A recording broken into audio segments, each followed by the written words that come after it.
على محمد وعلى آل محمد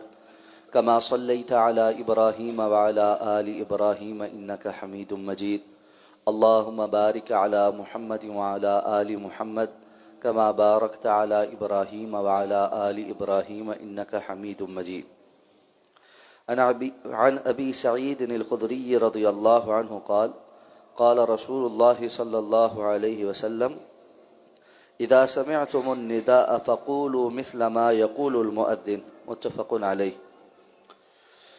ولمسلم عن عمر رضي الله عنه في فضل القول كما يقول المؤذن كلمة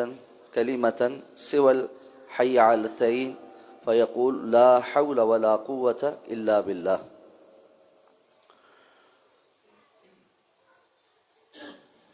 حضرت ابو سعید خدری رضی اللہ تعالی عنہ بیان فرماتے ہیں کہ رسول اللہ صلی اللہ علیہ وسلم نے ارشاد فرمایا، جب تم اذان سنو تو اس کے جواب میں وہی کہو جو مؤذن کہتا ہے۔ یہ حدیث مبارکہ صحیح بخاری اور صحیح مسلم کے متفق علیہ روایت ہے، اور صحیح مسلم کی دوسری روایت کے الفاظ یہ ہیں جس کے راوی حضرت عمر رضی اللہ تعالیٰ عنہ ہیں کہ وہ اذان کے کلمات کا جواب دیتے ہوئے ایک ایک کلمے کو ویسے ہی دہراتے تھے اور فرماتے ہیں کہ سوائے حی علی الصلاۃ اور حی علی الفلاح، ان کلمات کے جواب میں لا حول ولا قوت الا باللہ یہ کہنا چاہیے۔ اذان سے متعلقہ احکام و مسائل پر احادیث مبارکہ ذکر ہو رہی ہیں، تو اذان کا جواب دینا، جو اذان سنے اس کے لیے یہ بہت زیادہ اجر و ثواب کا باعث۔ تو اذان جیسے جیسے بندہ اس کے کلمات سنے، ایک تو اس کا ادب یہ ہے کہ وہ خاموشی کے ساتھ توجہ کے ساتھ ان کلمات پر غور کرے، اور یہ کلمات بڑے عظیم ہیں۔ یہ اللہ رب العزت کی کبریائی، اللہ کی توحید کی گواہی، رسول اللہ صلی اللہ علیہ وسلم کی رسالت کی گواہی، اور پھر نماز اور فلاح یعنی نماز کا کامیابی کے ساتھ جو ایک براہ راست تعلق ہے اس کی وضاحت کرنے والے کلمات ہیں، اور پھر دوبارہ سے اللہ کی تکبیر بڑائی، اور آخر میں اس بات کا اعادہ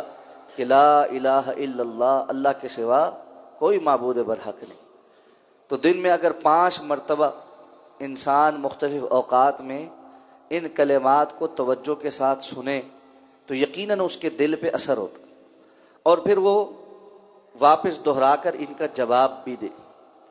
اور حی علی الصلاح، حی علی الفلاح، آؤ نماز کی طرف، آؤ کامیابی کی طرف، تو جواباً انسان کہتا ہے لا حول ولا قوت الا باللہ، نہ نیکی کرنے کی کوئی طاقت ہے، نہ برائی سے بچنے کی کوئی طاقت ہے سوائے اس کے جو اللہ عطا فرمائے۔ تو یہ احساس بھی اندر اجاگر ہوتا ہے کہ نیکی کرنے کے لیے اللہ کی توفیق کی ضرورت ہے، برائیوں سے چھٹکارا حاصل کرنے کے لیے اللہ رب العزت کی طرف سے نصرت اور مدد آتی ہے تو انسان برائی چھوڑ سکتا ہے، وگرنہ اپنے تئیں انسان بڑا کمزور ہے۔ اس لیے اگر اللہ نے مجھے یہ توفیق دی ہے کہ میں نماز کے لیے جاتا ہوں تو انسان کو یہ چیز مزید عاجزی کی طرف لے کر آتی ہے، نہ کہ یہ کہ بعض لوگ جب نماز کے لیے آتے ہیں تو ایک نیکی کا تکبر بھی ہوتا ہے جو ان کے اندر پیدا ہو جاتا ہے، ہم بڑے نمازی، اور جو نماز نہیں پڑھ رہا اس کے مقابلے میں اپنے آپ کو کوئی بہت بڑی چیز سمجھنا، یہ نیکی کا ایک تکبر جو انسان کو